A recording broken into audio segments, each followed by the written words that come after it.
राधे गोविंद, राधे गोविंद, राधे गोविंद, भजो राधे गोविंद।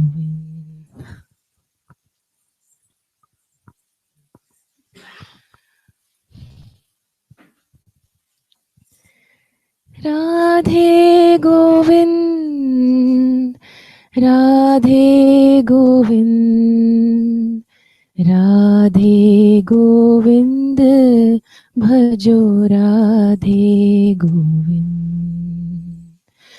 राधे गोविंद, राधे गोविंद, राधे गोविंद, भजो राधे गोविंद। राधे गोविंद, राधे गोविंद, राधे गोविंद, भजो राधे गोविंद। राधे गोविंद, राधे गोविंद, राधे गोविंद, भजो राधे गोविंद।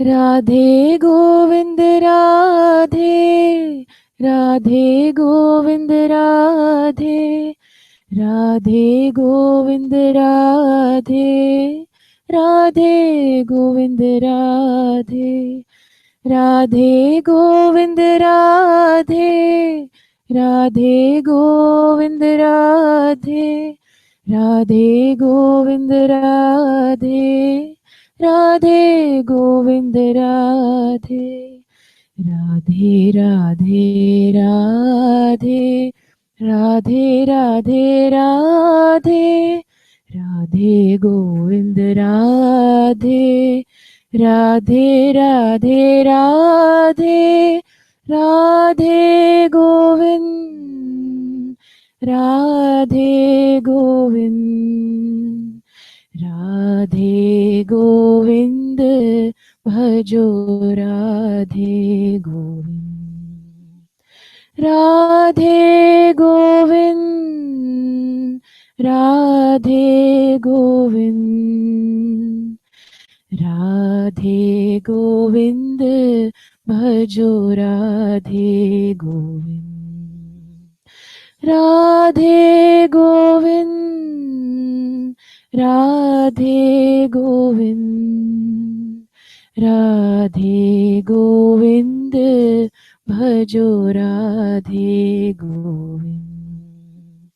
राधे गोविंद, राधे, राधे गोविंद, राधे, राधे गोविंद, राधे, राधे गोविंद, राधे, राधे गोविंद, राधे, राधे गोविंद, राधे, राधे गोविंद, राधे, राधे गोविंद, राधे, राधे राधे राधे, राधे गोविंद, राधे, राधे राधे राधे, राधे गोविंद, राधे, राधे गोविंद, राधे गोविंद, राधे गोविंद, भजो राधे गोविंद। राधे गोविंद, भजो राधे गोविंद। राधे गोविंद, भजो Radhe Govind.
Namaste everyone. Very warm welcome to this final day of this silent intensive. Sadhguru Shri Muji Ji ki Jai.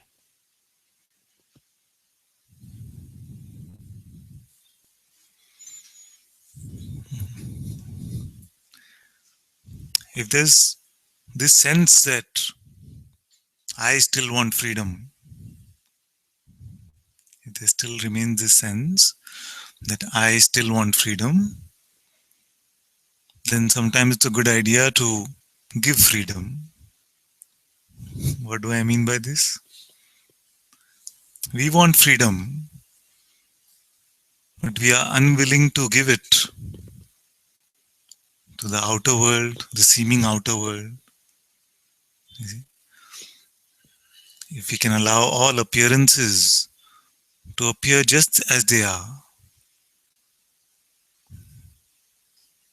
everything which is appearing in our sensory perception, can we allow it to just be as it is? Can we give this freedom to the world? Can we give this freedom to our relationships? Can we give this freedom to our life circumstances?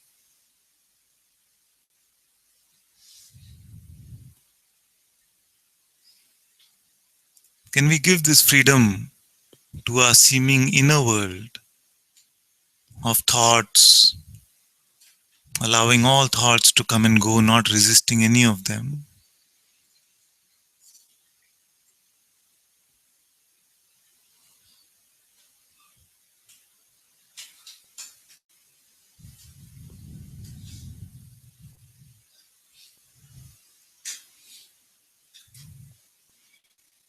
Can we give this freedom to our emotions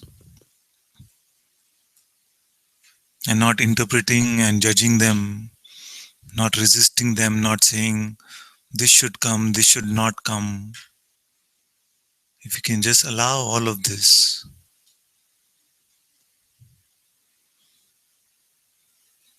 can we give this freedom to our attention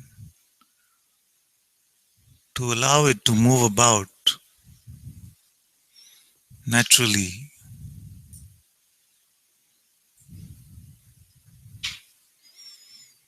Can we give this freedom to our actions which are naturally arising as appearances within the same consciousness, instead of picking up guilt and remorse and pride?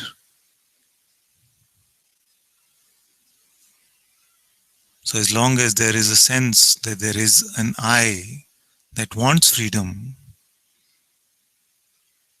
let this I give freedom.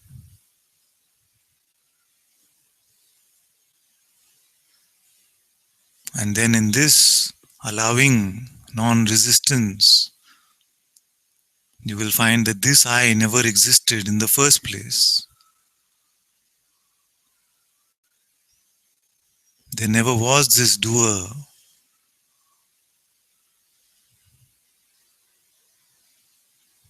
There never was this experiencer. There never was one who could get freedom. And there never was one who could give it.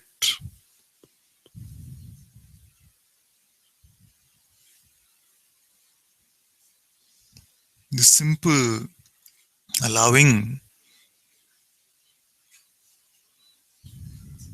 this simple non-resistive space is our most natural state. Allows even all states to come and go. The background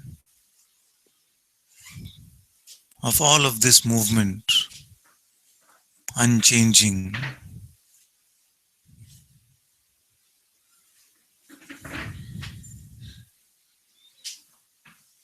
letting go of all sense of control,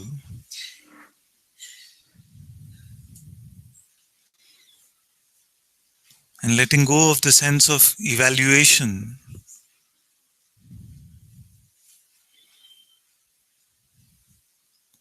and judgment.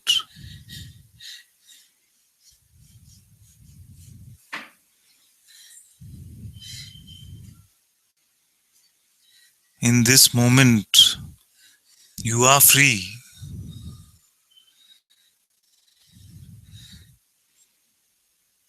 unless you decide to resist. And even then, you are free actually, but you can pretend to be bound.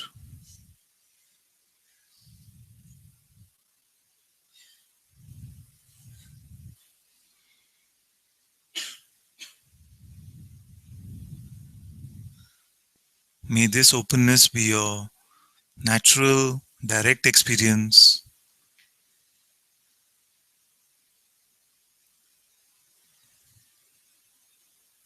and may this be the gift that you carry from this beautiful time that we have spent together.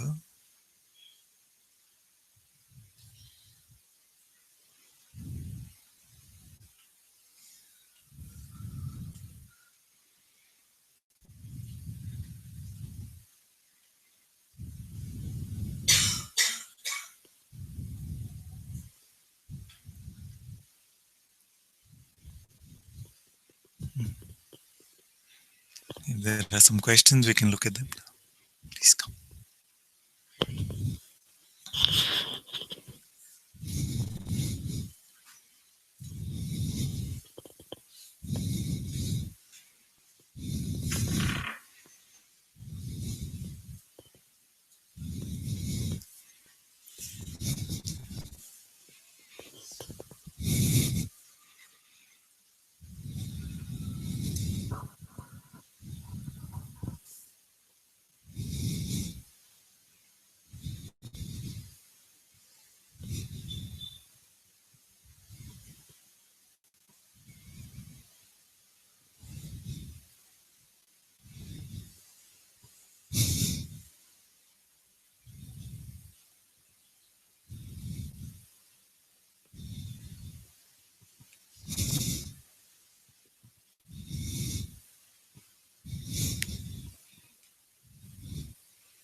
Happy tears or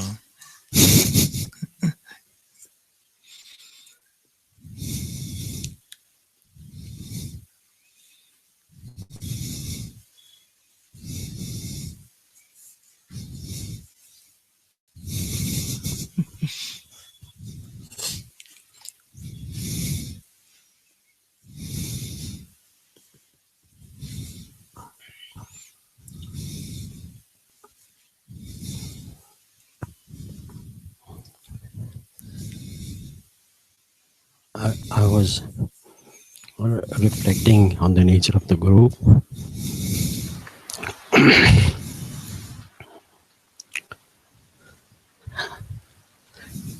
It took me a while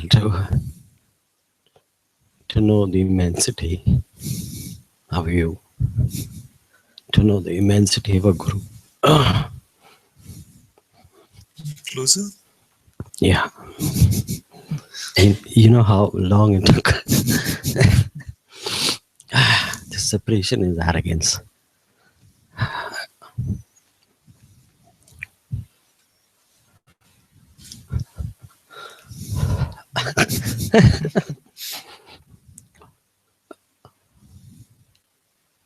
Only grace can open your eyes. We are so blinded by arrogance, so blinded. Every move we try to question the guru, not knowing that guru is the source, the ocean, mercy, compassion.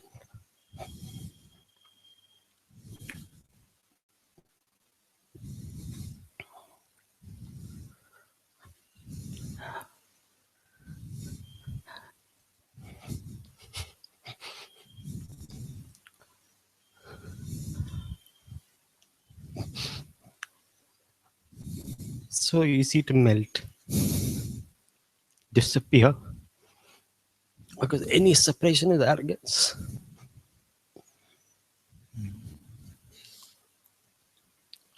One can never know the ocean unless you disappear.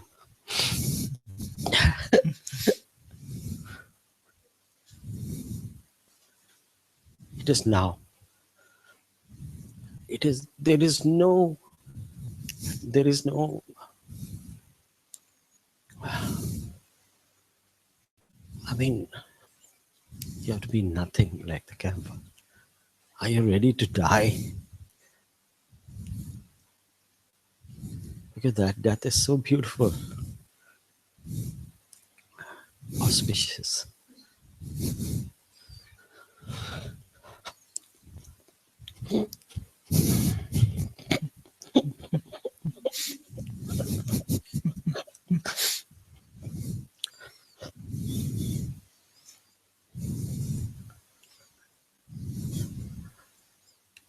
If I can say to all my brothers and sisters, I say disappear, keep no identity. Easiest way, easiest way. Trust the Guru.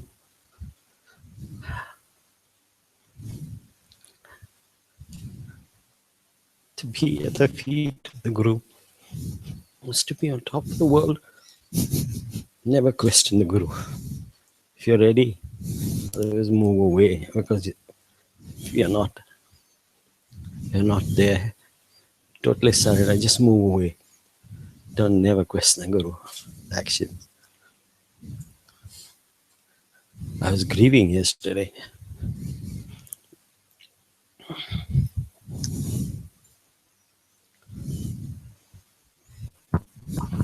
Yeah.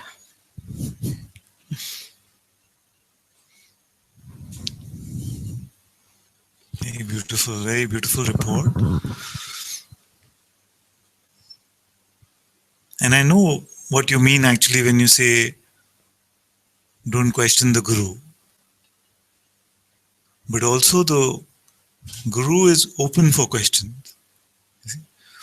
And I'm very happy when someone comes and says that, Ananta, this is what you say about any of this that we speak about. But when I check, this is what I see. This is my direct experience. You see? So those kind of questions I'm always open about. Also in terms of any feedback, anything that you feel was not in order either in the Sangha or with me, I'm always open. With openness to change also, if there's something that needs to be changed. You see?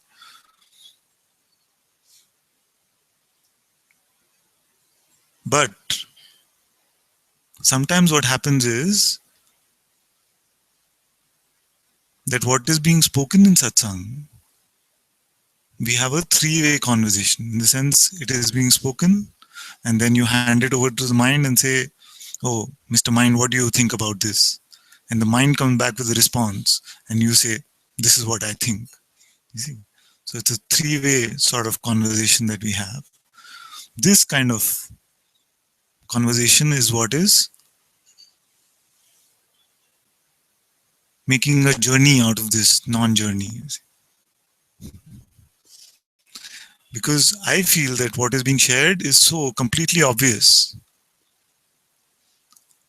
But as long as you holding the mind with one hand and holding the Guru's hand with the other hand, then it's a long walk, you see.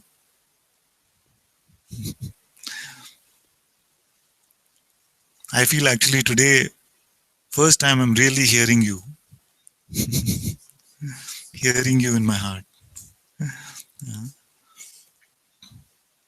And I feel that this must be because you heard me. You see? Because it can be like, I often joke with him, no, that he's my teenage son. And it can be like, I'm very tough on him sometimes. Why is he only telling me? Why does he do these things? Why does he tell me like this, like this? It can be that the mind is like this. But it's only because there's a feeling here to save you a lot of trouble.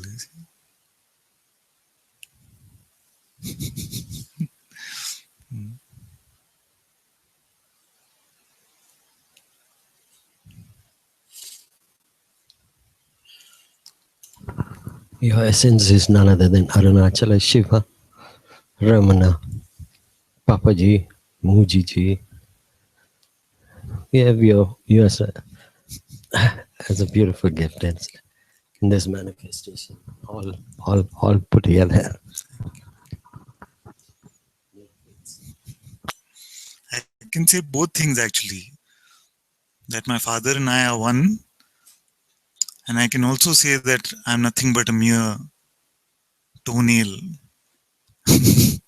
of my father, and I see no dichotomy in that.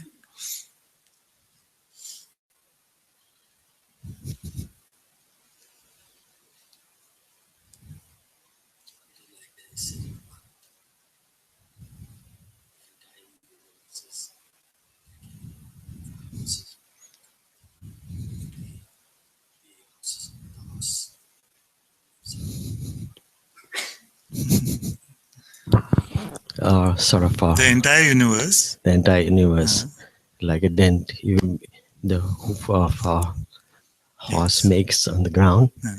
It's as minuscule as that, and yet it is vastness. It's just like that. To the reality of what you are, to this awareness that you are, the manifest creation is not even a grain of sand. And yet, because it is wiggling about, you see, it seems to get all our attention.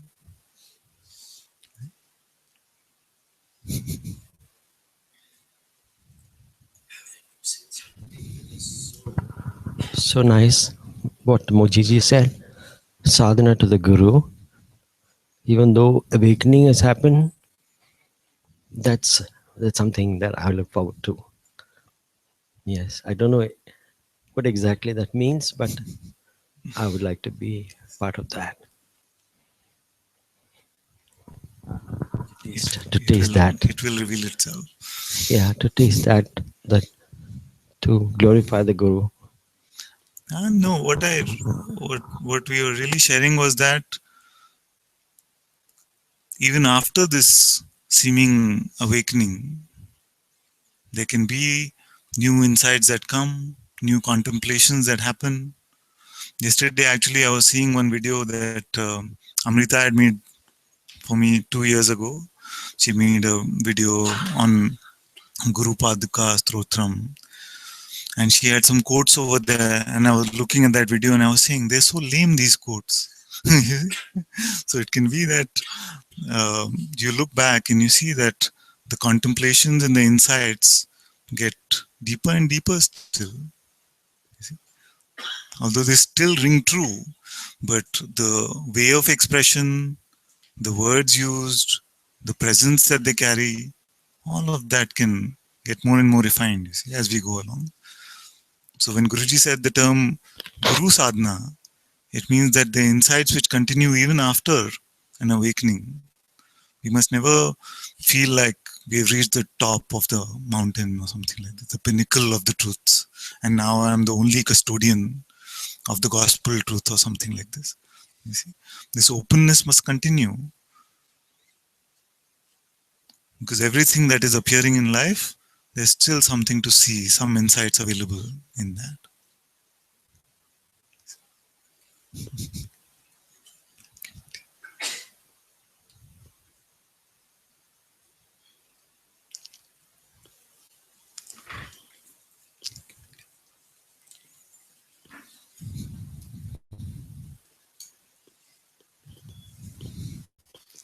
Please come.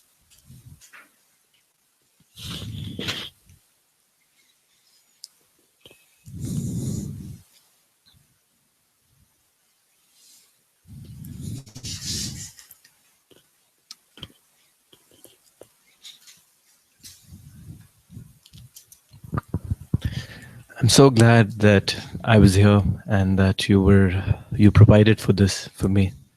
Your grace has no bounds. That's something which is very, very clear. There was so much which was being seen as if, comparing myself to the outside world. That comparison was continuous. And in that comparison, I would sometimes feel either I've got something, I've understood something amazing, and sometimes it would be, what is it that I've understood? Yes. So the fluctuation would continue. Then here, after coming here, I mean, I normally have never given you a report, but I don't know, it's just coming It's like very that. good. Yes. It's very good. So it's coming here. It was a lot of different, like I said the other day, between the voice inside, whether it's emotion or whether it is actually, and now it's clearly seen to an extent. That's a lot of emotion which gets mixed up and goes to the mind, and then it can play like an insight itself. And resting that, there's so much peace in just resting that and letting that go. I just want to lay everything at your feet, everything. I want to thank you from the bottom of my heart, this entire Sangha and everybody here.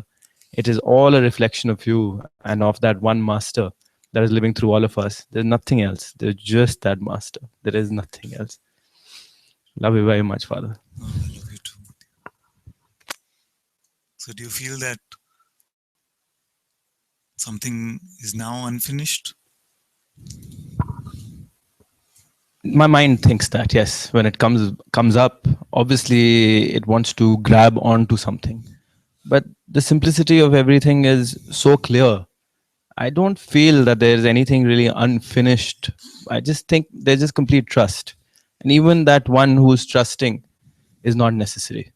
Even that one has to just be laid all the time at your feet. That's it. I mean, last night I've not been very good with the silence, I've been, I've been in and out of it, and naturally so.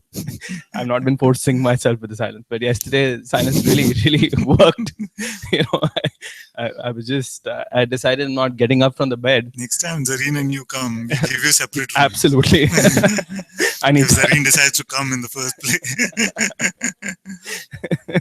No, that would usually help. That would maybe for her also. Yes. Yes, it's not so that I see a lot of dissolving of this, as you said at the starting today.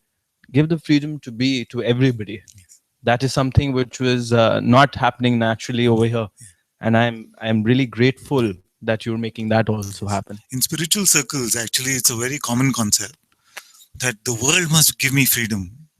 My family must give me freedom. The world, everyone must give me freedom. But are we giving them the freedom to be exactly how they are? You see, this sense of wanting them to change for us is the same sense that they have that he must change for me. Isn't it? So just because we are in this so-called spiritual journey, we subtly pick up some arrogance about it and say, but I am chasing God, you see. You are just chasing money and fame and these kind of things. But it's the same. You see? So this, when I mean give freedom, is exactly like this. That if we want freedom from the world, then what is it that we must check and see what we are not giving freedom to? Am I giving freedom to my relationships to be exactly how they are? Or is it not that I'm the same play of expectation that they are playing, I'm also playing? And this is once this hits home, then everything becomes so open and easy. And then, same way, because sometimes in spirituality we become over evaluative of our journey. You see? This constant spiritual thermometer, what percentage free am I today? You see? Constantly judging. So can we not just allow this field of thoughts, field of emotion, just to be free? Allow itself to play itself out.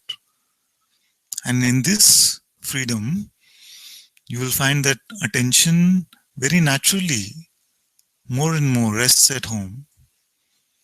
It's when you try to constrict it by saying only these thoughts, only these emotions, you see, that is when it seems to become a resistive state, a more conflicted state. When you just allow it to flow very naturally, because it cannot flow out of you, it cannot leave you, your attention. It's always attached to you, yourself. This allowing is openness.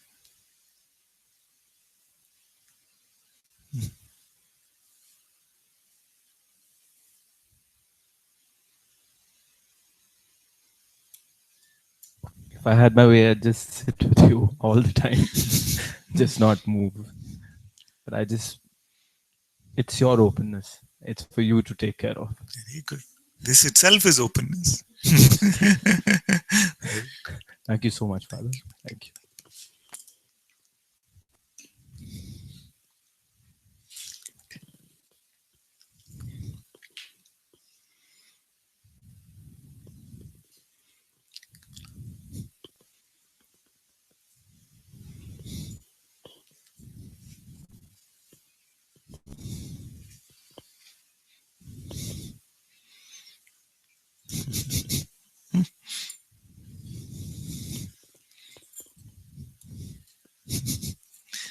Before you say something, I want to say that it's not easy being in a silent intensive with a child, because there's a lot of guilt that comes. Is she being quiet enough? Am I behaving properly? You know, all of these things. And it can be a beautiful inquiry, actually. You see? So I'm glad we made it, no? It's very good. And I'm also thankful to this entire group, and nobody came to me complaining or anything like this. And she's been very good, actually, throughout. It's very good. Yesterday we were watching some old videos and we saw my kids also first when we came. Very small they were. So she reminds me of that.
I never come without laughing. I always come and cry.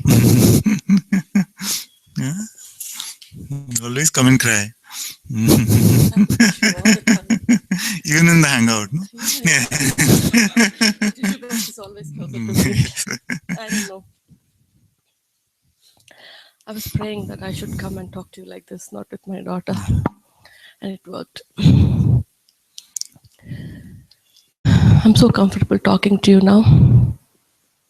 Well, a little bit I'm scared. I have no reports. I know you're not going to take it as well.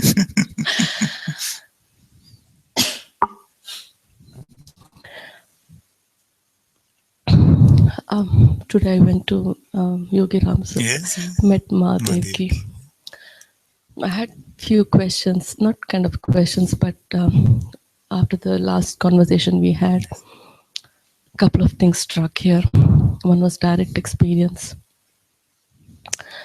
and the second one was, I forgot anyway.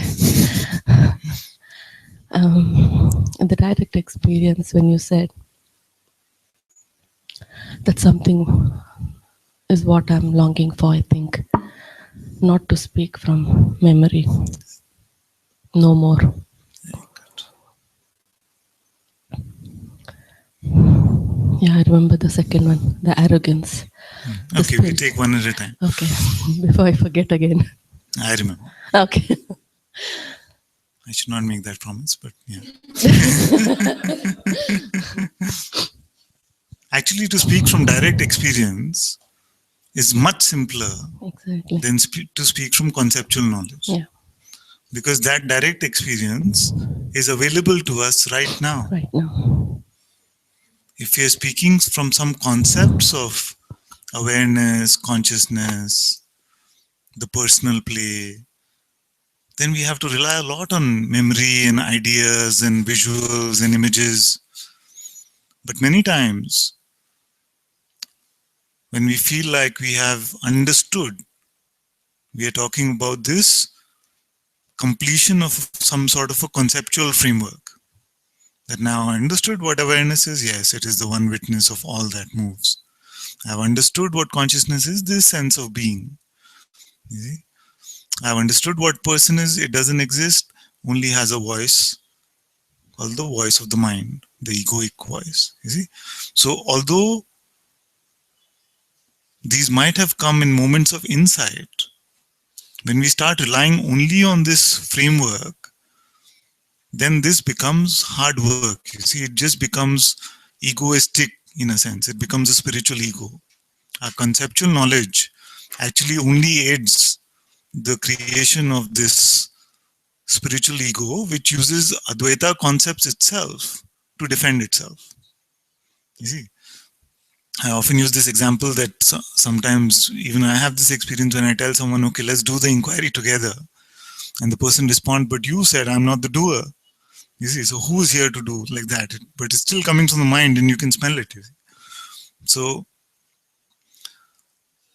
when this entire conceptual framework is also kept aside, and usually it happens because we realize that, and I speak this from my own experience, there was a time that there was such a solid framework here that I could speak about any topic from the mind. You see, but when life started slapping me about, then I realized this is not helping one bit. In fact, making it worse because creating more conflict. You see, saying, oh, you know all of this stuff, then why are you still suffering? Then all of this dissonance was getting created. You see, then I realized that I don't know anything at all, but I can check right now. And this ability to see what is here right now without relying on the testimony of the mind, you see, this is the freshness that you can smell in satsang. You see? Because stale words just coming from the mind, you cannot attend a silent intensive with such a one. If it's just coming with prepared lectures and topics and saying, this is what I will speak. Something in you recognizes the freshness of where this is coming from. And this is available to you for yourself right now as well. It takes a little bit of just letting go, because first some fear can come that I don't know how to live. I don't know how to speak. I don't know what actions will arise from this. You see? And that's why as you keep coming to satsang, as you're holding the hand of the guru, you see that nothing is going wrong. It's so beautiful what is emerging. Even when events seem strong, actually you realize the underlying beauty of what is emerging. So this allowing of this moment to reveal itself exactly as it wants to, this becomes like this, and it's not coming from some conceptual understanding. I'll hand over that to you only because I don't know how to do it. I mean, what you said, I don't know if I understood also or not. It just means let go of all your Let go of, concepts. exactly. Because I can't speak about it. I don't know somehow what it is. I had the question of Okay, but this, I feel there's more to look at here. Because when we say direct experience, when I ask you, can you stop being now? Is it a direct experience, or do we just say from the mind, no, of course not, I can't stop being? Because what kind of question is that? And when I say, can you stop being? I say, actually try. Don't be for a minute or a second.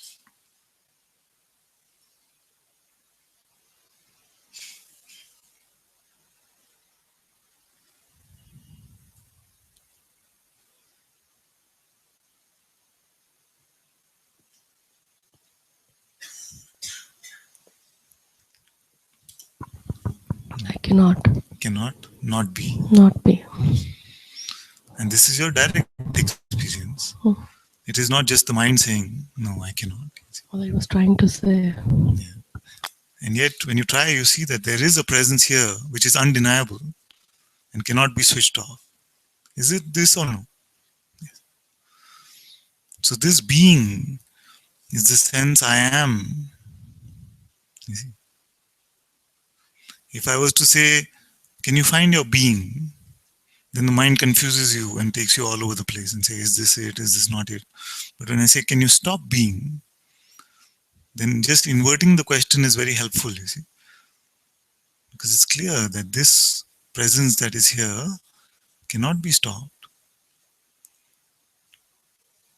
Now for many actually, this much can be enough. I am this I am that I am. And for some you will say, but it's clear to me that I am aware of even this I am. Yeah, don't give it there, just like this. I know that even this presence is, nobody else is telling me that this presence is, I know. This I.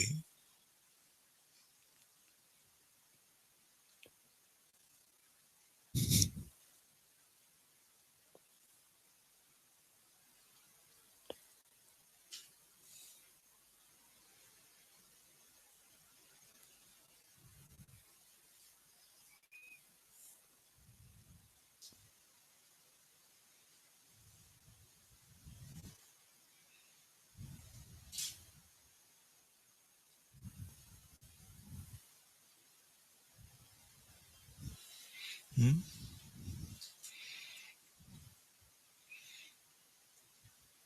This that is aware of even presence,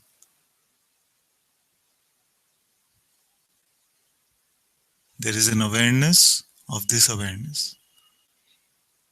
This is the insight into the self, for the self itself. In this instant recognition of what I really am is the core of self-realization. You see? And many have had this insight where they see that awareness is just aware of itself. And yet I say keep coming to satsang. Why?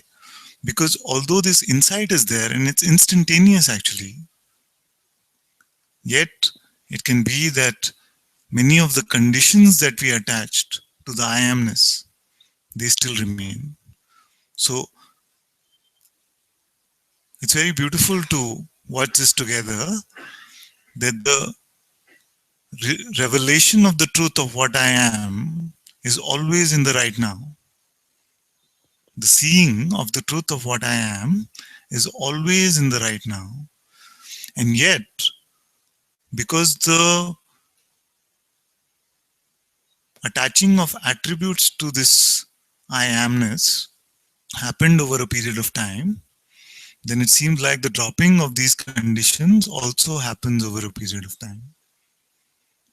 I am this, I am that, I am daughter, I am mother, I am truthful, I am honest, I am straightforward, I am this kind of person, I am like this. This has been picked up over long, long periods of time. And although in the instant the recognition happens, a lot of this false conditioning drops off. It's not necessary that all of it is gone. You see, this is a confusion that many have. They feel that I had the recognition, so it's done. You see, it has always been done. This recognition has always been this way. So what are we really doing in satsang? Awareness has always been aware. So then what are we doing in satsang? Primarily what we are doing is consciousness is dropping its own conditions that it attached to itself. The pure presence I am has the power to pretend to be I am this way, that way, this way, that way, this way, that way. So all this way, that way is being dropped away.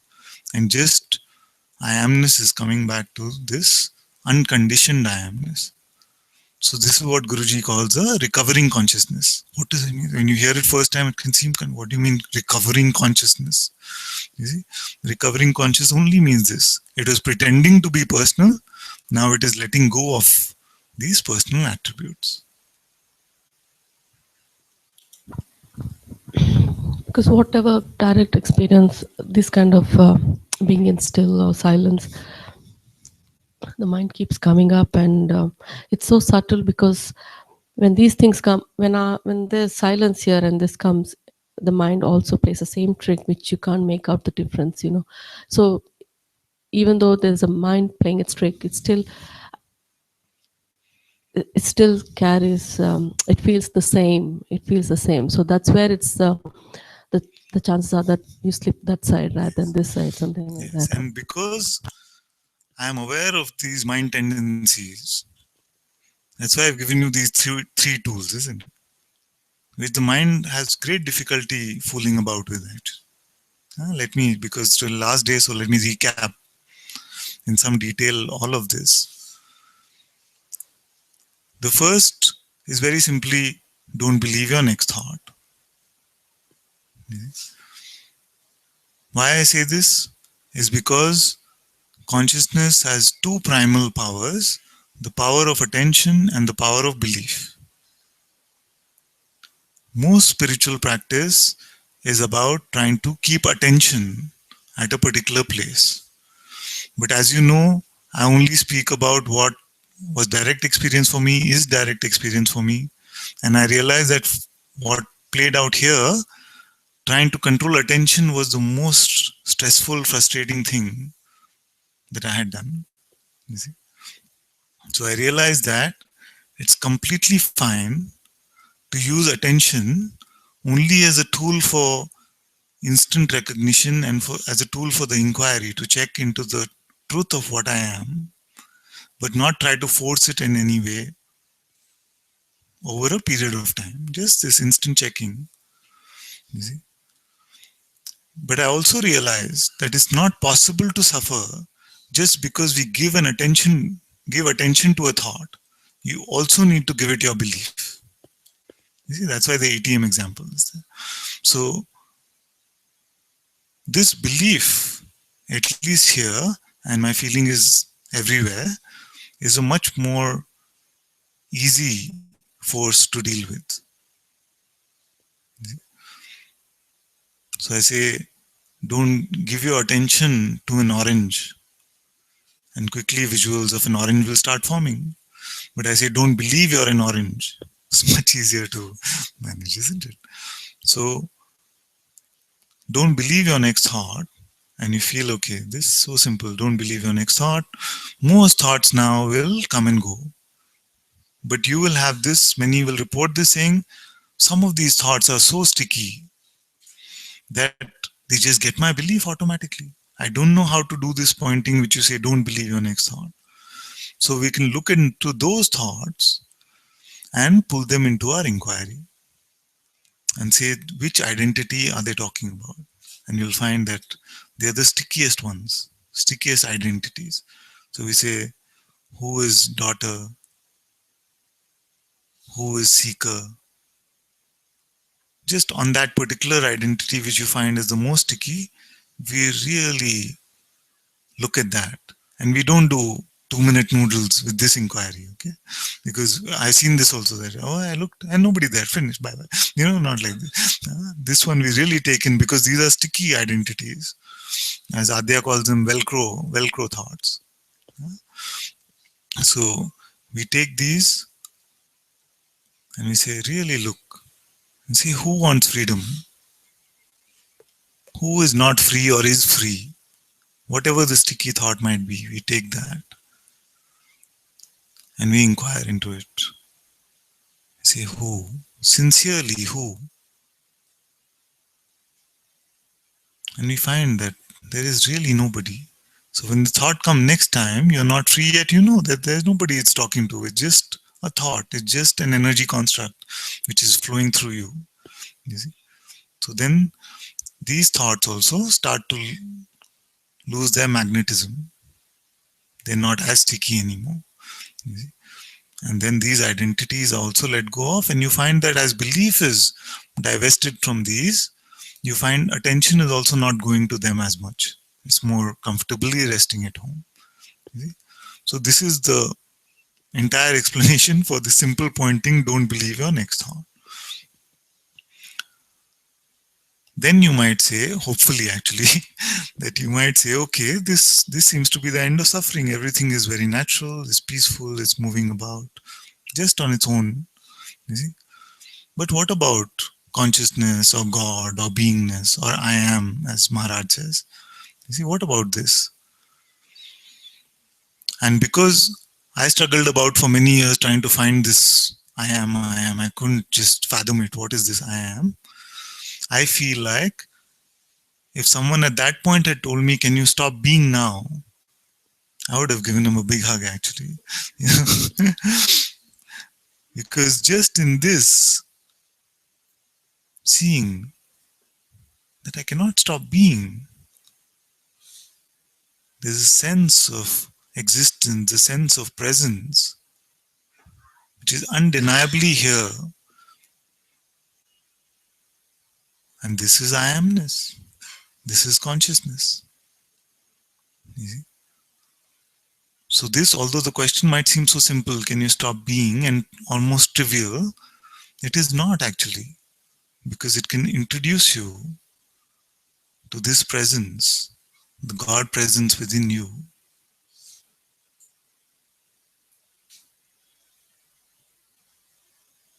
And just to say this within you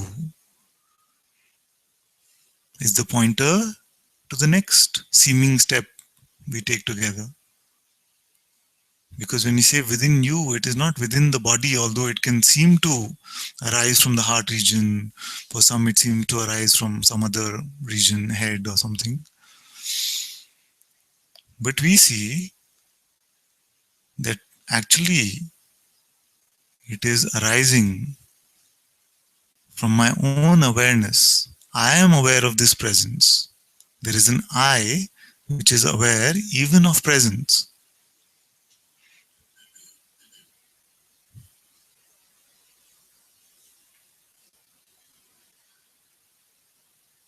And if we are jaded with the term awareness because we hear it so often, say simply that I witness even this presence. There is a witnessing of the presence which is undeniable. Now the question to ask is there an entity which owns this witnessing? Or is there only this witnessing itself? And when we check, we find there is no entity.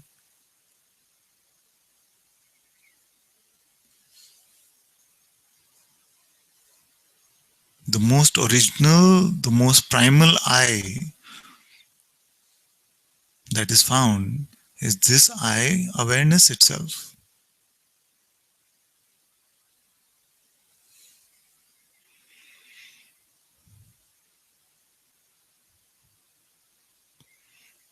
And because I realize for the which I just have given meter for that as well. You aware?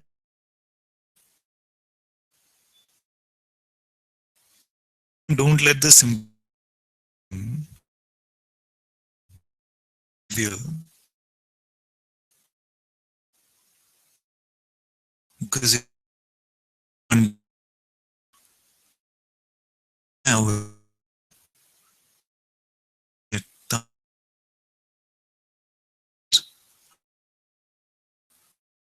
phenomenal is not coming the awareness itself.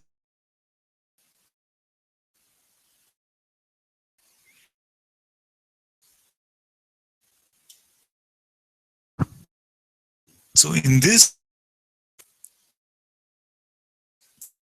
now, that is not separate.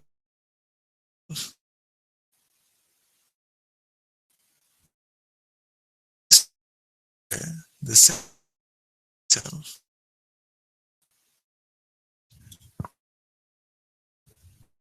Actually happens is when Yeah.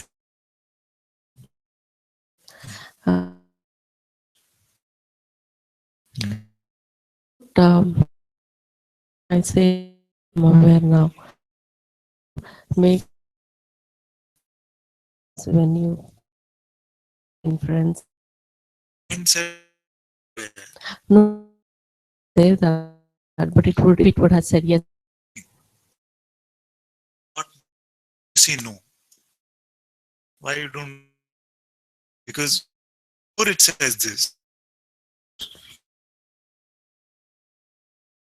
you know.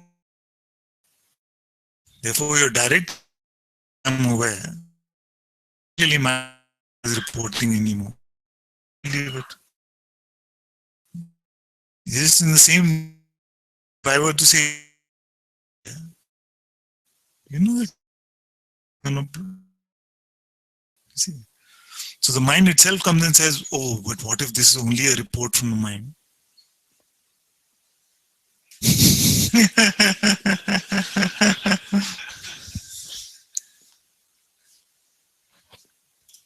What I think it's very. It's just I just love.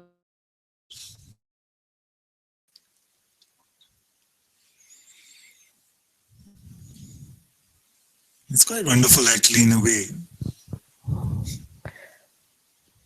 Yeah. But this question, am I aware now? Only found who have come to me. Actually, and I realized that it was only because something wanted to resist the inquiry so much that they handed it over so much to the mind that they even said no to this very obvious question. I don't even know why I'm asking these questions Yes. because you know everything. Past 1 year, so many experience in and out, in and out, in and out. I'm still wondering why these questions are coming up. Because we had to do this recap for everyone. Oh, good.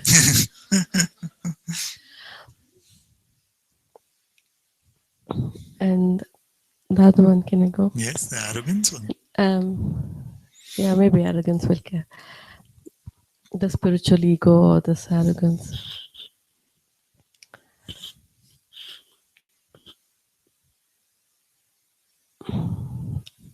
I don't want that. Just keep coming to Satsang.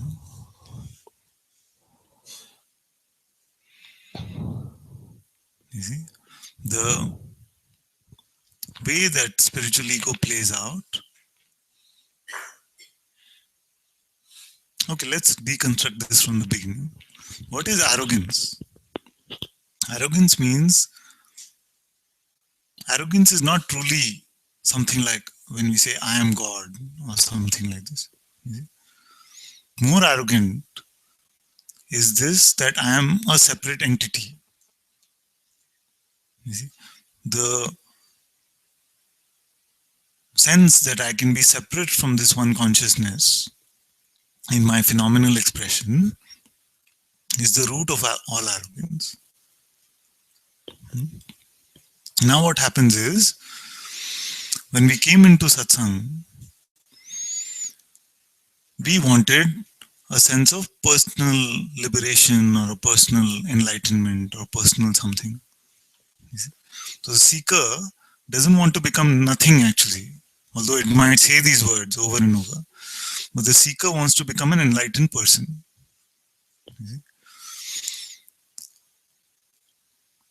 And yet, there is enough understanding to know that enlightenment actually is the non-belief or the dropping of the person identity.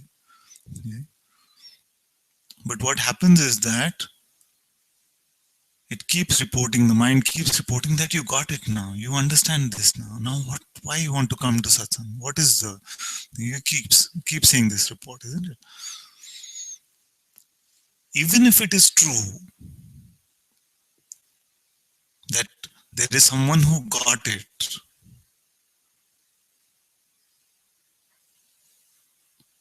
what is wrong in coming to satsang, which is the source of so much love, peace, and joy?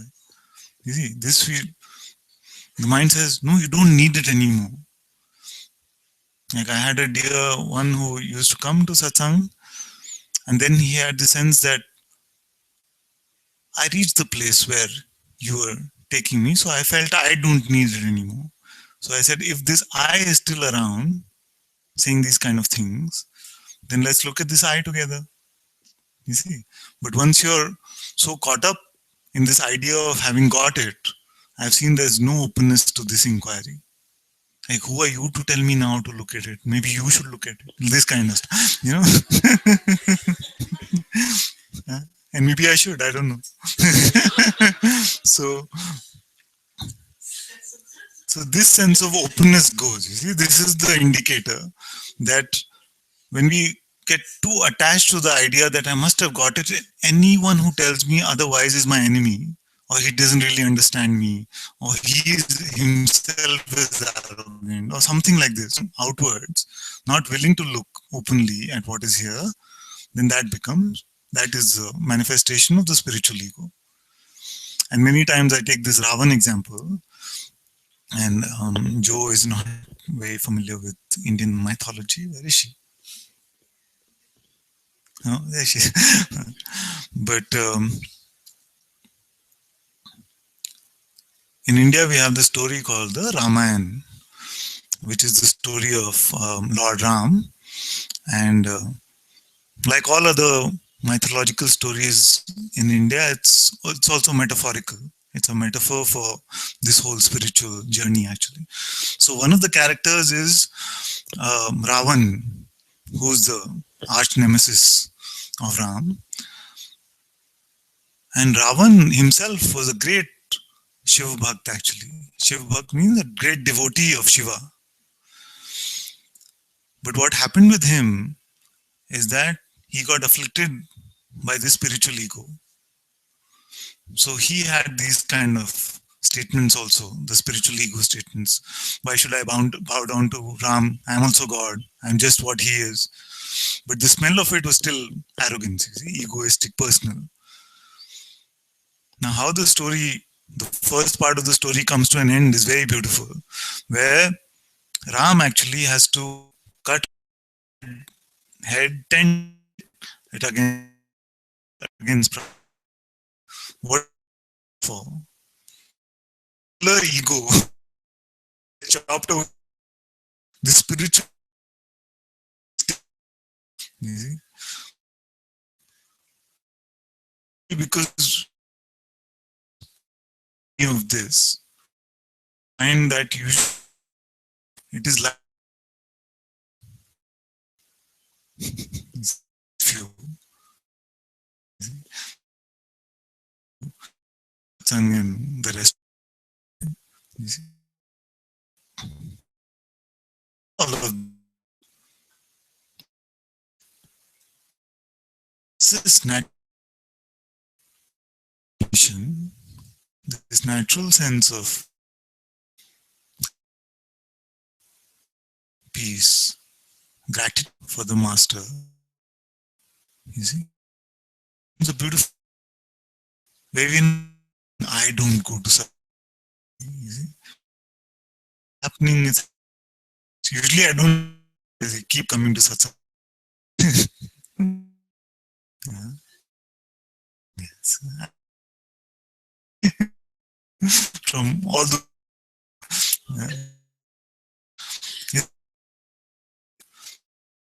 one day I'm always going to love you so much, so much, so much, then the mind can come as some sort of trigger, and just they don't want to come. I feel I have got everything that you had to give me now. Yeah, this kind of stuff can happen. But this is why I say that although the recognition of the truth is always available in this instant, it is the dropping of the conditions which still seems to be time bound. And you let the master say when it is okay for you to stop coming to satsang. I wouldn't stop coming, even if you say stop. This is good because I haven't stopped. It Exactly. has never been that I've been in the same town as Guruji and I don't go to satsang. I say, it's not for me. It's not like that. It's a great, and I realize that every season there are fresh insights that continue to reveal themselves in satsang. And it's just very simply there. But what's actually happening is, as you said, because all these insights have come and most of the stories, all these things, everyone what shares, because that is, I've already gone through that. It's like, I know all this, what they speak about, and because I've experienced all those things. So it's like a conquered land, like Guruji says, Yeah, conquered. Yeah. Conquered. So I don't need to know again the same old stories. This is what comes up actually. I'm exposing also, if that is what it has to be. So like you want to you go and sit there and listen to the same stories and same thing. Nothing new they're going to talk. So it's the same thing. So why you bother go there? Something like that. It comes up. Nobody wants to hear anyone else's question. I know that also happens. because everyone else questions are like, why can't he get to the point? Why? But we just spoke about it. No, he should just drop it. But when it comes to ourselves, we're like, I'm not able to drop this father. We become a great guru to those. Why does this one take so much time from you? I don't feel like that way, but sometimes it's too much, then I just ignore it and I'm in my own world. Whatever is going on with, anyway, my daughter is always with me, so I'm just, so it doesn't matter, but these things come up anyway, that one. And about the spiritual or arrogance to speak, I never felt I'm the separate person, not that way arrogant. I won't even say that I know something. That's where I should not have that feeling, or I should say, never there be any time that I feel that I know something like that. So that is what I am calling So arrogance about. The trouble is not that I know something. The trouble is that there is a separate I that knows something. Because this knowing of the truth is undeniable. And the real I knows it. You see? But what I mean is that when there's this sense of specialness that I know something, as Aparna, or as whatever title has been given to this non-existent entity, then that is what is. So at the root of all arrogance is the sense of separation. So if you say I don't feel sense of separation, then what will you build arrogance on top of? Nothing. This is the ground of arrogance. You see.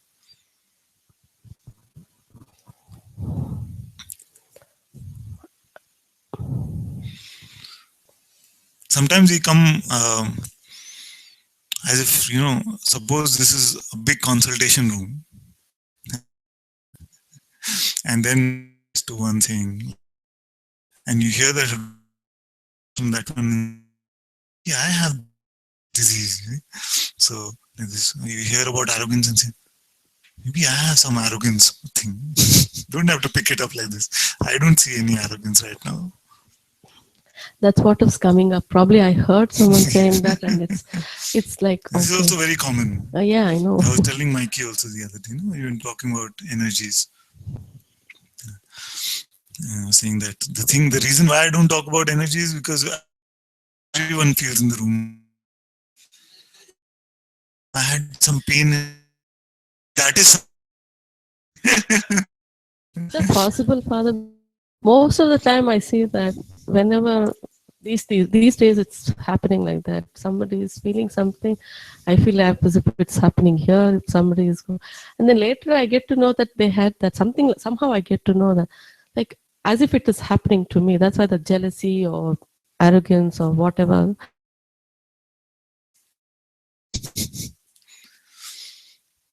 Should I give it to you in my Italian accent? Forget about it.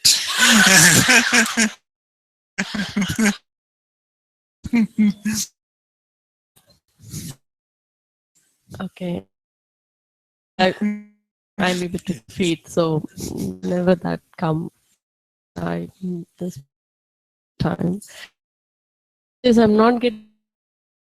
I'm forgetting. I don't know what. Because first satsang we said the mind started speaking some other language. The Russian for every. Then I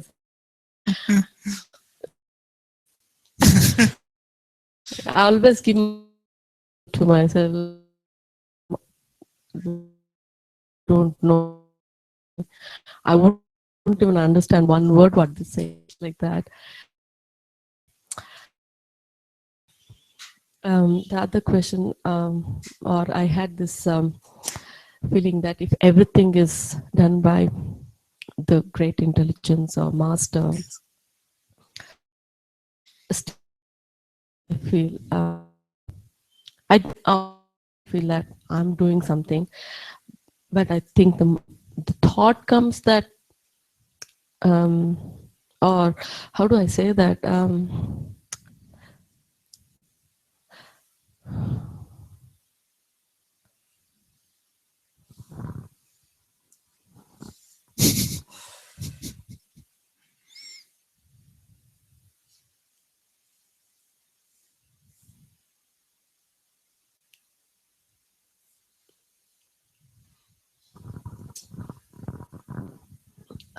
I had this something. I don't know how I'm going to say it, Father. I'm going to tell something.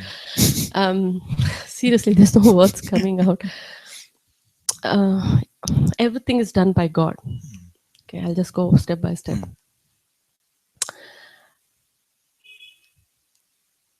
Why that feeling is not here? Something like that. Yeah. even that feeling has to be done by God. Oh, what? You say everything is done by God. Yeah. Why don't I feel it? Oh, that Who is should have that feeling? God will have it or not have it.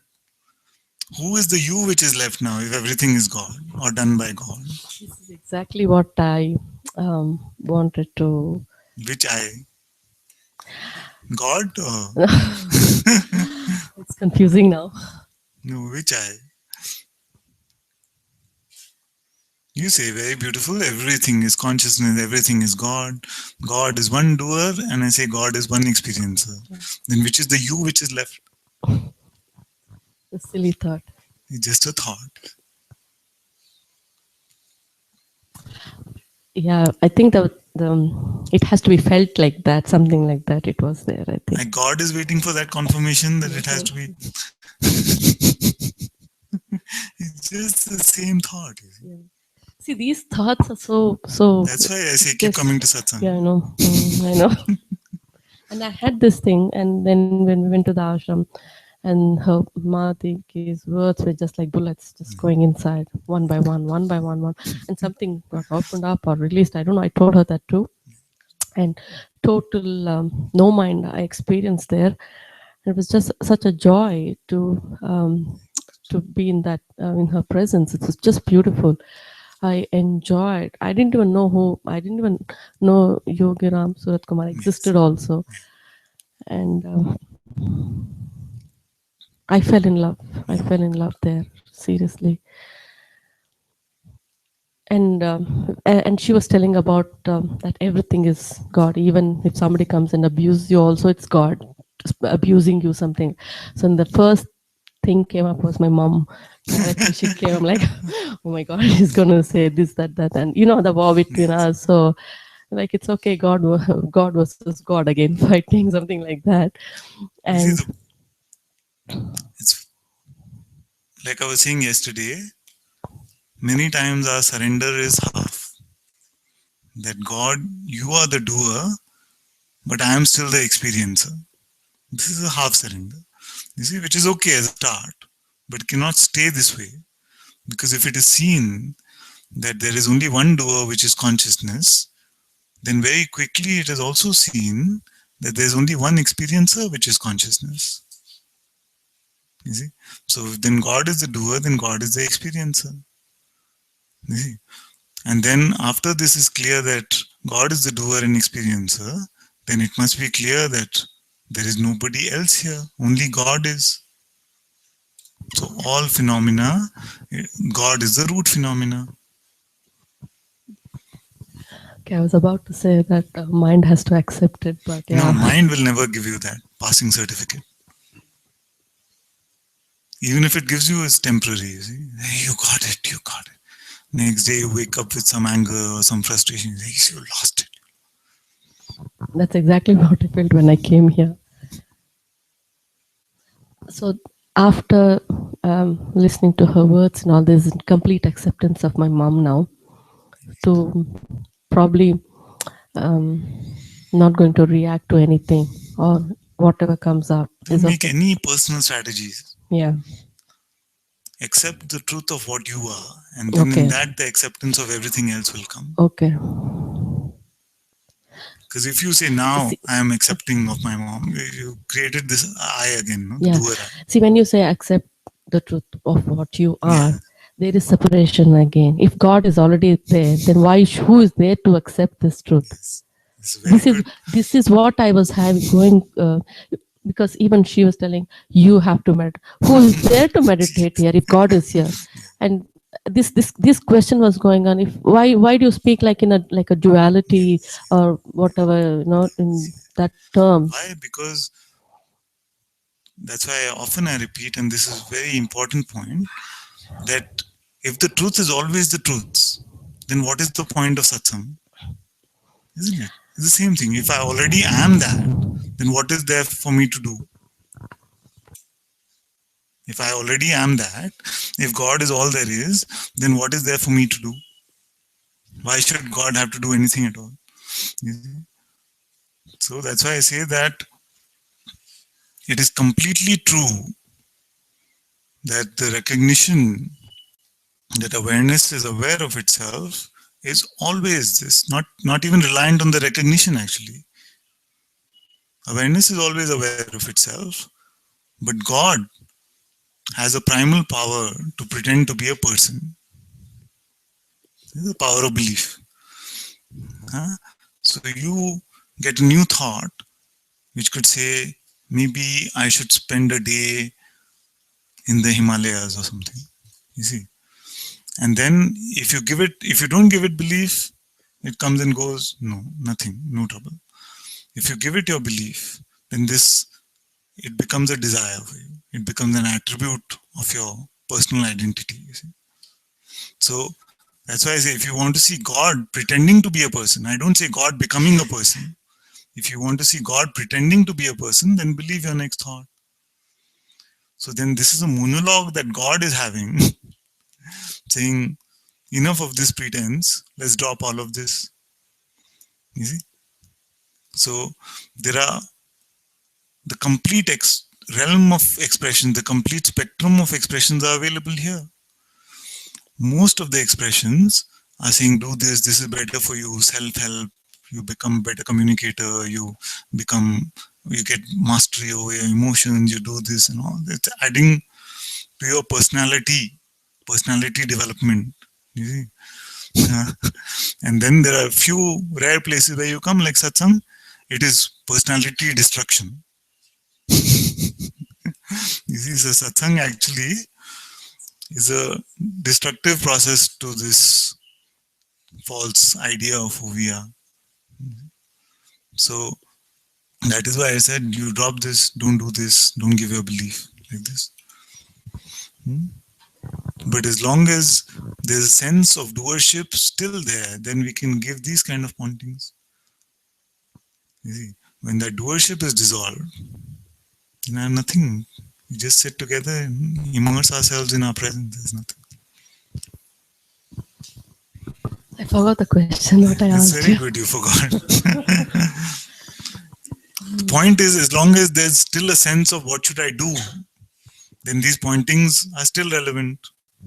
When it's completely clear that there is no doer, nothing to be done, then what instruction is needed? Yeah, I totally forgot.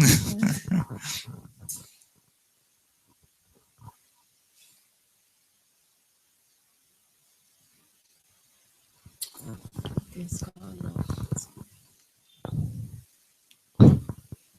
You can come back in the afternoon if it comes also. My daughter would be definitely, she won't let me speak like this peacefully. So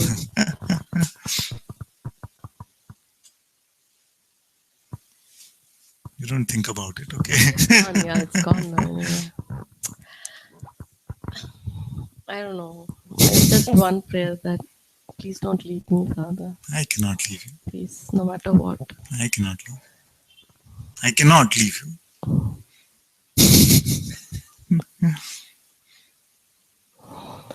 This presence that speaks from here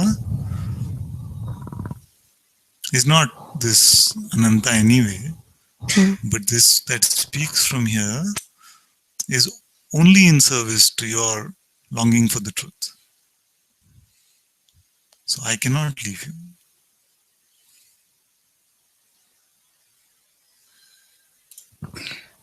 I don't know what is my tomorrow. I don't know what is my future. Nothing.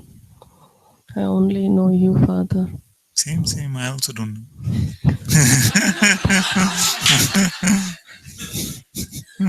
I really don't know. Me too. I don't know. Huh? I really don't know how it is going to be tomorrow. Yeah, same. I'm serious. Me too, Father. I'm serious too. I'm serious too. Yes. It's I'm fun not that way. actually It is more knowing fun this way. No? Yeah, it is in a way. If you already know what the next scene of the movie I is, know. you already.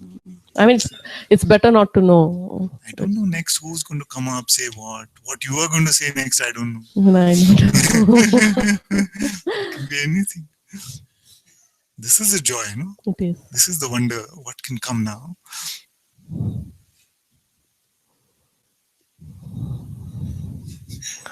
I don't have any words for the prayers also. You know everything. As you said, you are the doer, you are the experiencer. Everything is surrendered at your feet.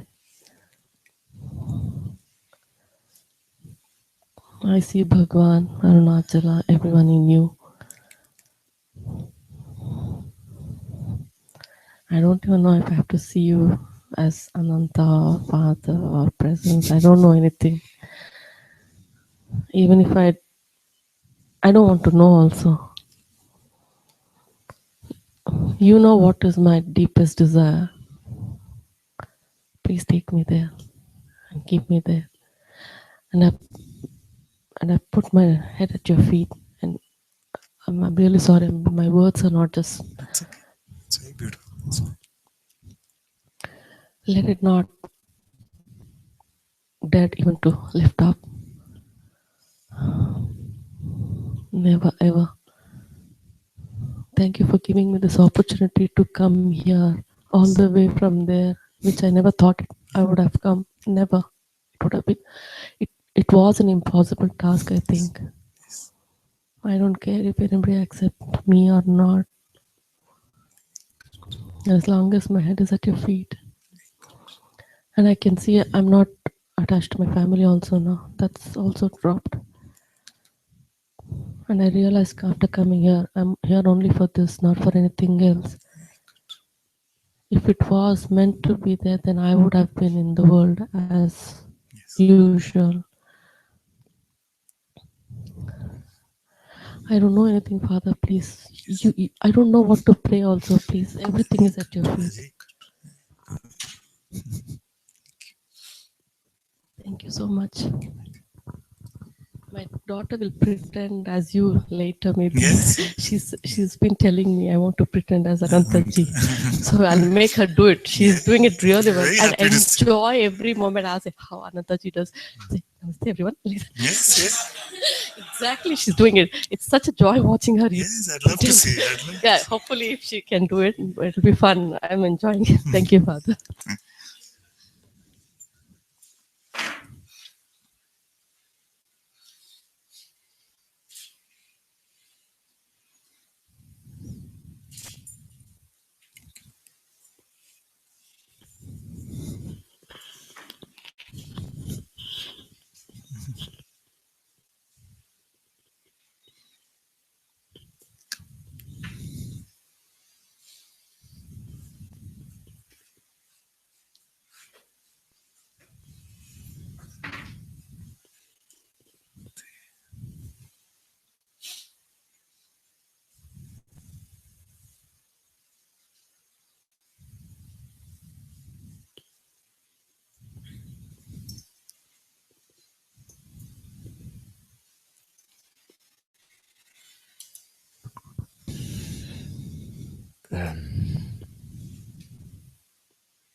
I have two things I would like to express or ask or request. And number one is just a sharing, and if there's anything I would like to be totally exposed. I had big fears coming up. You know a little bit about the background story, right? And like the ground I'm standing on is totally taken away, and these biggest fears got exposed, the hoax, like, and it became such a blessing. And the fear Is it audible for you? Okay, closer though. So the fears became like nothing is bad. This changed to everything is fine. And even this changed to everything is God. And I couldn't find the fears anymore, even trying to create it.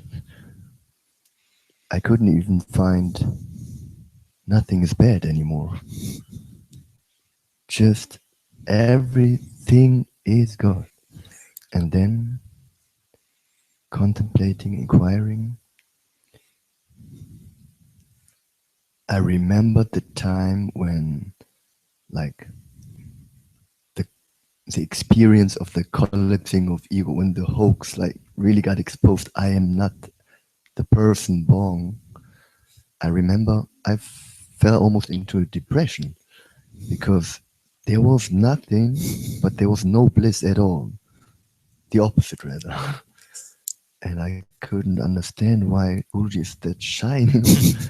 but I knew what I saw. I am not there. Understanding the concept, then having the experience. But where is the bliss? And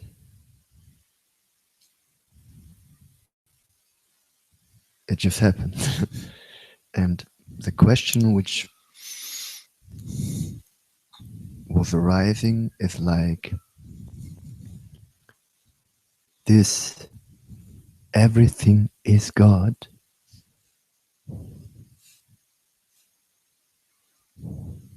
It's like the opposite. It's not that I understood something and I see, oh, everything is God. More like the mind is behind. And I can put in words now what I understand, or like the opposite way. And at the same time, I can find the concept of everything is God. Yes. So this, the mind makes a paradox out or contradiction out. Either it's emptiness or everything is God, and like this. But contemplating, it's like merged with this, and I just wanted to know if I'm somehow I know the answer, but like just to be sure that I'm not falling into a trap now or something like that. That is one thing, and another thing, there's a little fear arising, and even just seeing that it arises, I know there must be something, like a little fear of arrogance. Now, or in a year, or in 1 month, or in 1 week, or like Guruji says once, don't open the champagne bottle too. Like, oh, I've got it now, and like everything is God, and like it's rather the opposite. Like there's something I know I'm never safe, like a fear of always a fear of arrogance. I get it. And I just wanted to expose, and maybe if you see something or like just completely.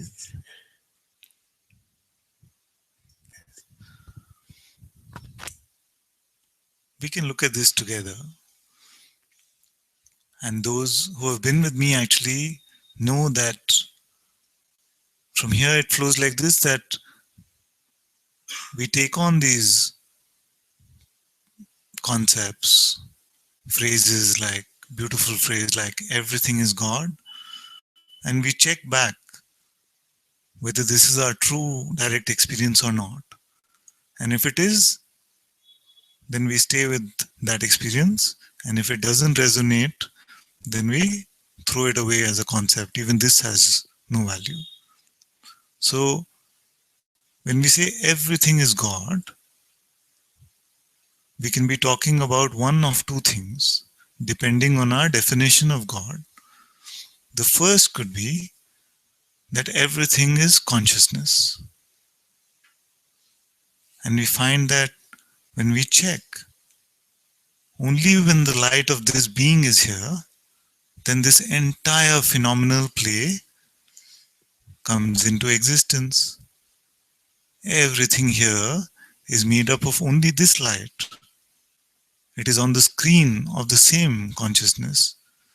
And when we've been contemplating during these days, we see that every experience is experienced in the same space of being, in the same consciousness. The tree is not there, it's here. There and here is here. There is nothing outside of this being phenomenally.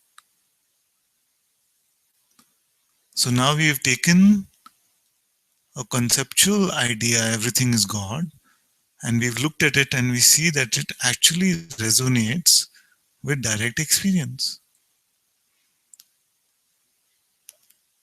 On the same space of being, all of this manifest universe is experienced, and we cannot say that anything is outside of this. Therefore, everything must be this consciousness. There is nothing outside of this I am.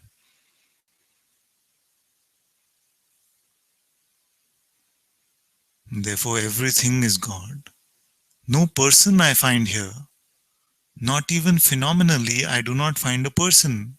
I do not find it made up of atoms and molecules, and I do not even find a clear imagination of this. person. You see? Therefore, we see that only God is here. And God, with all of its powers and all of the phenomenal forces which are available in this realm, including the material ones like gravity and light and sound, they come only in the presence of this light within the same consciousness. And in this way, it is seen that everything is God. There is no individual me. So this is how we can check. Now, some might say that it is the absolute, that which is aware even of this being and the space of being, where all this phenomenal play is happening, the Leela is happening, Maya is happening. You can say that this one, the absolute awareness, which is aware even of the phenomenal perceiving which is happening within consciousness, we can say this is God, absolutely fine. And we see that even consciousness comes from this awareness and merges back into this awareness.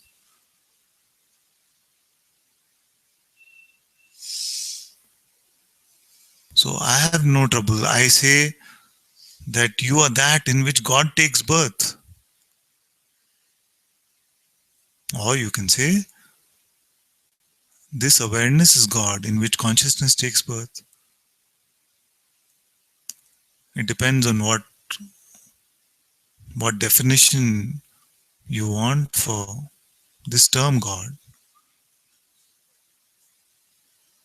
But either way, everything is that.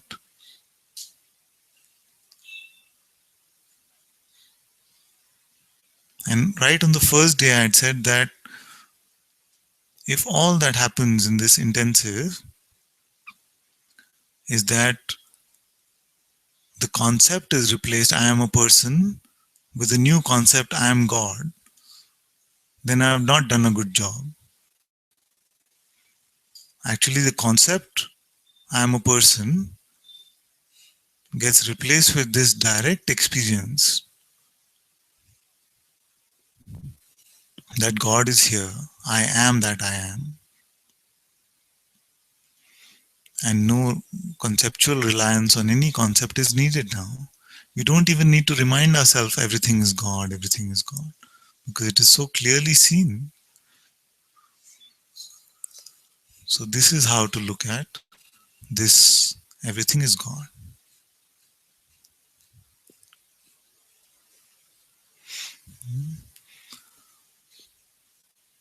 Also, before you go, because I know that you have a flight in the afternoon, I want to give you a tip which can save you a lot of trouble.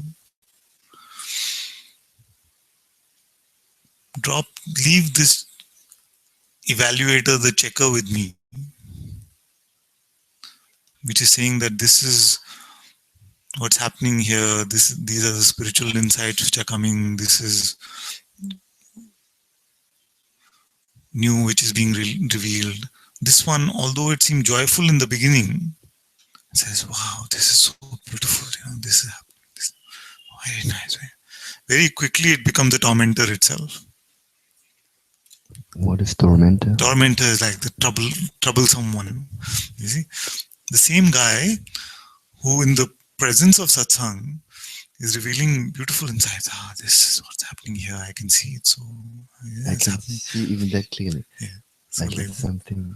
Yeah. So it wants to report on this, right. But as you find that many found this, that as you start leaving the satsang energy field, the quality of its reports start downgrading very quickly. And I call this checker my arch nemesis actually.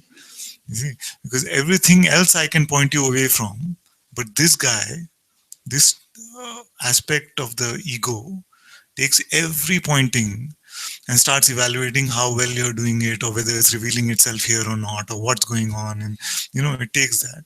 So these report cards, which are A plus, A plus, A plus right now, very quickly become F minus, F minus, F minus. And then this can give you a lot of trouble. So you see, so leave the report cards also. Don't be concerned about any of that. There will come a time where very naturally you will share from your space of direct insights. Let that come on its own. Don't buy into this guy. I'm saving me also a lot of trouble, actually. You see, because I've seen this conversion happening, like very beautiful reports, which very quickly then become, but Father, today, like this. So it becomes this, and we get caught up in this. And what the mind does is, it confuses this one for vigilance. Vigilance. What is vigilance? Vigilance is like Papaji used to say, vigilance till the dying breath. So we feel that this one is allowing me to be vigilant because it's reporting on my state. This is not vigilance. Vigilance only is this non-denial when something is arising within us, like some sense of suffering if it is coming. We don't just Advaita it away. We actually look and say, what is the belief that has come? Who is suffering from this? You see, we inquire into that, and then it is dropped away. Vigilance is not this constant state of, just looking. Vigilance is just this allowing, and something is pinching, we'll put it in front of us and we look at it and we throw it up. That's vigilance.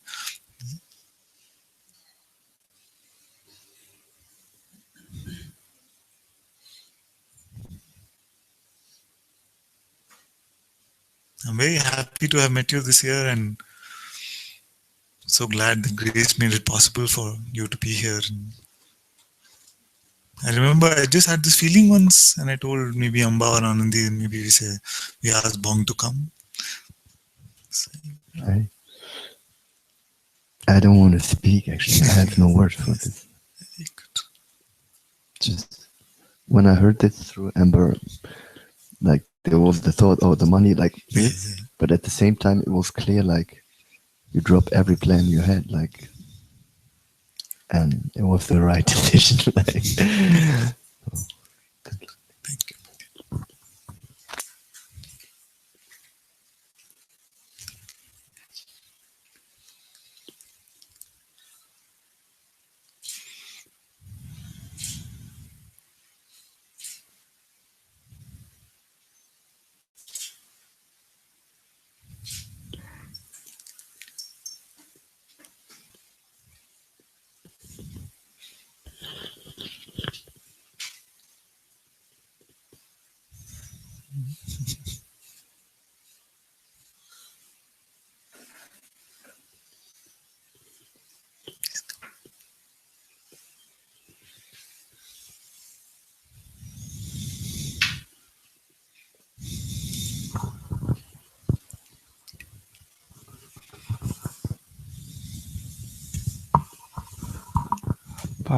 Maybe I understood, but just felt like coming.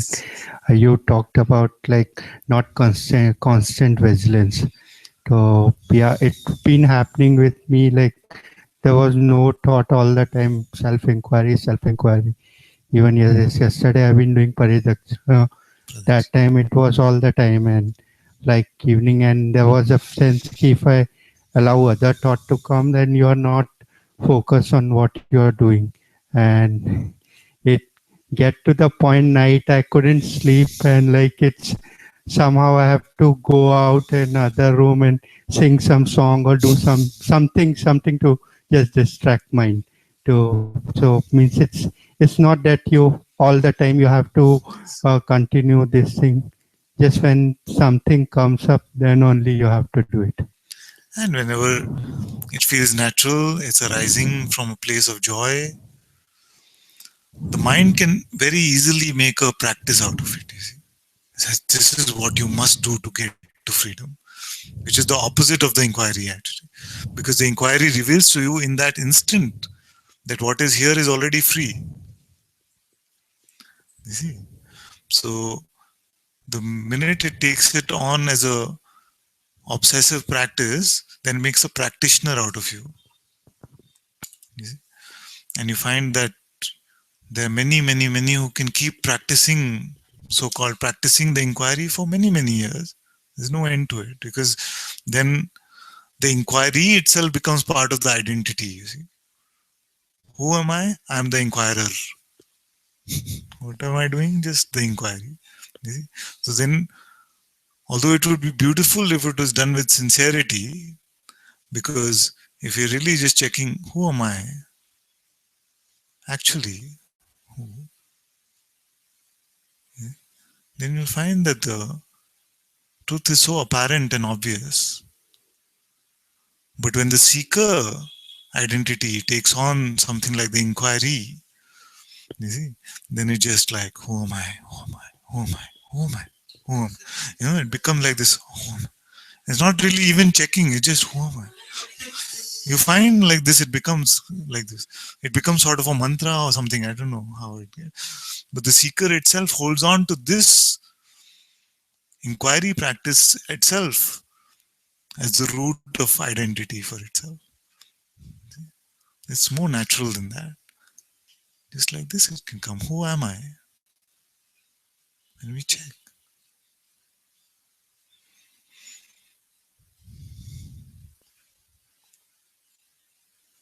And it reveals itself. Then some appearance can come which can seem a little strong or something. Say, who's suffering from this? Who am I?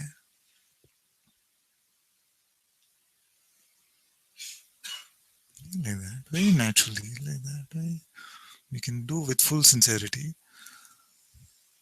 If you feel a sense of rushing, you know that it's from the mind, because the mind wants to rush everything. You know, who am I? Who am I? Who am I? Like that. It wants to make it dramatic and rushing and something. The Sadguru or spirit, the intuitive presence, is not in a rush. He's not saying you have to be 100%. Just very naturally.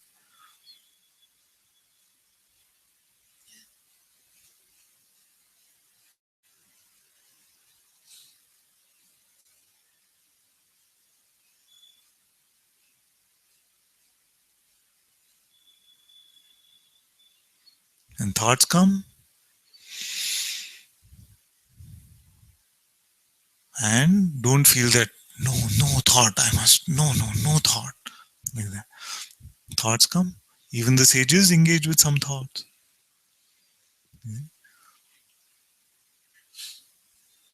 Some thoughts are engaged with. But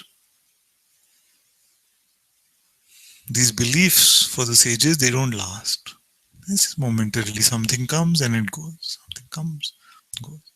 And they're definitely not feeling guilty about picking up a thought. You see, in the 1-2 punch, the second one is the knockout. In the combo, the one is just anger came, some reaction came. You see, that is the first punch. But the knockout punch is the guilt. Oh, I should not have responded this way. I should not have got angry. I'm not free anymore. I've lost it all. I have to go for another silent retreat. It's all this one, you see. This is the knockout punch. Yeah. So at least the two we don't buy. It becomes much more natural. It becomes much more effortless. And the simple allowing of everything to appear also. Even thoughts. We must not resist our thoughts. You see, allow all thoughts to come and go. Then their tyranny will not seem so strong. If you're constantly fighting your thoughts, then it might turn into some sort of a repression. You see, not to repress anything. Just a simple allowing of all things, all energies, including thoughts, can come and go.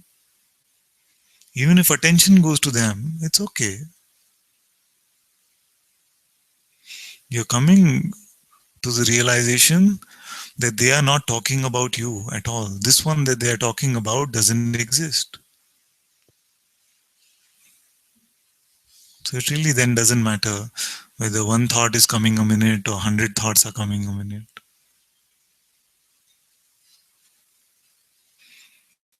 And when you welcome, you find that it reduces on its own very naturally, this thought activity. When you're resisting, then it wants to fight, you see.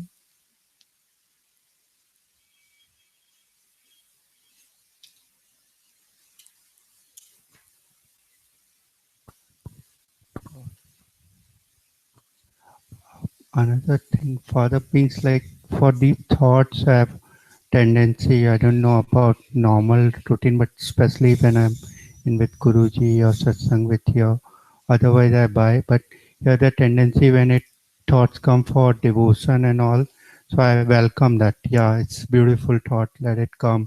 It's you're doing good. Sort of checker guy. It talks about that. And when it's analysis or something, so that time inquiry, who's that analyzing? So is it like matlab, it's coming from identity? So first it felt very bad inside, and second then you try to analyze. So what to do? That the way it is. When the reliance on the mind is reducing, reliance on the mind is reducing, it is not that finger snap the identity dissolves, usually, sometimes. But the good news is that as the reliance on the mind is reducing, more and more you will find the guidance of the intuitive presence is becoming available to you. And I've told you that the way to distinguish between the mental thoughts and this intuitive guidance is to just check first for this sense of spaciousness about it. The mind wants to rush you into this, just like this, do it, like that. This intuitive presence is not in a rush, like this. And it is usually accompanied by a sense of love or peace, joy. You feel a good fragrance arising from this. It's not scary. You see? The voice of the mind is accompanied by wanting something, wanting to get there, some need, some desire. It's not spacious. It is not fragrant. You see? So, as long as our urge is for the truth, we will find that this intuitive guidance is available to us. And as long as it's not clear whether this is available to us or not, that's why this external form of satsang is appearing for you. You see? Because this is the one presence which is speaking the same consciousness without the contamination of the mind outside.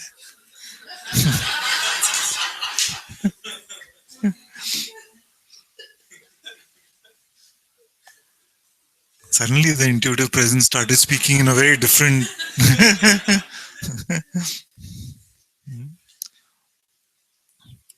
So that's why it is said that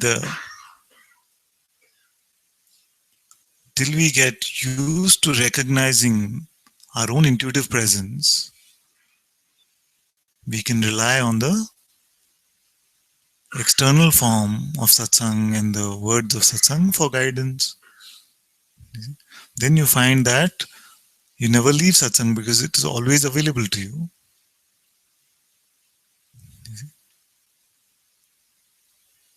So like this, when you say, when I get devotion thoughts, then I follow them. Check for whether they are devotion thoughts or if it's coming from this space of pure devotion, of intuition. You see, like this. But if it's just another thought, then safely you can allow it to also go.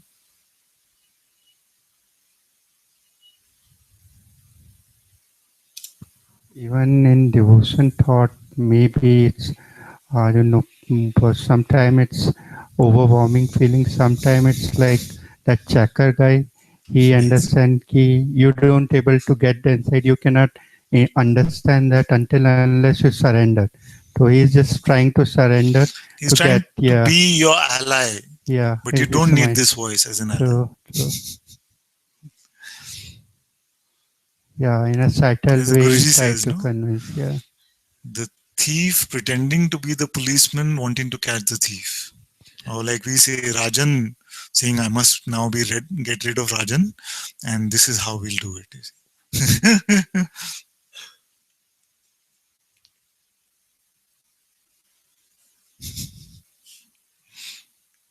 It's much simpler than any of this. Just allow it to come and go. You are already that. So the seeming journey is not about finding something which is not here already. The seeming journey is only about dropping of all of these ideas that we have about ourselves.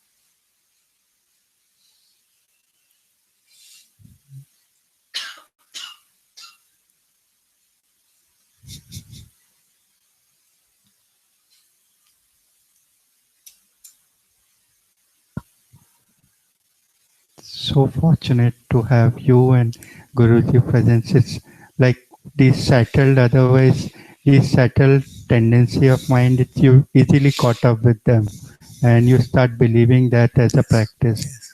Don't know what this lifetime I certainly not did something, but it should be something past karma which brought me here. Thank you for that. Thank you. And that is why being aware of these subtle tendencies, this ability of the mind to trick you into these things, that is why I say, no, that for almost 10 months in a year, we have satsang every day, Monday to Friday, which is available online.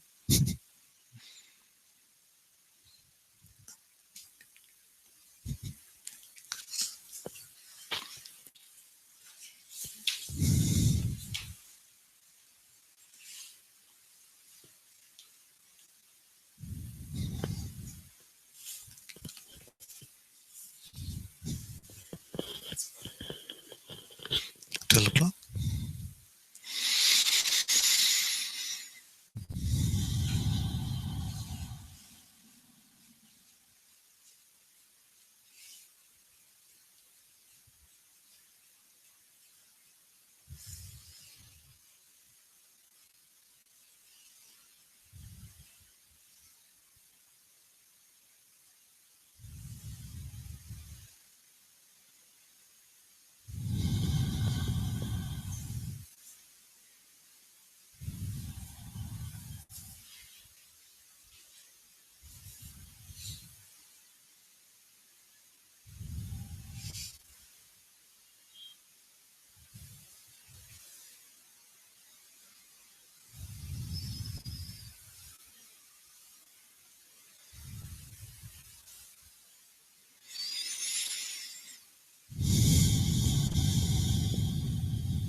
Thank you all so very much for being in satsang this morning.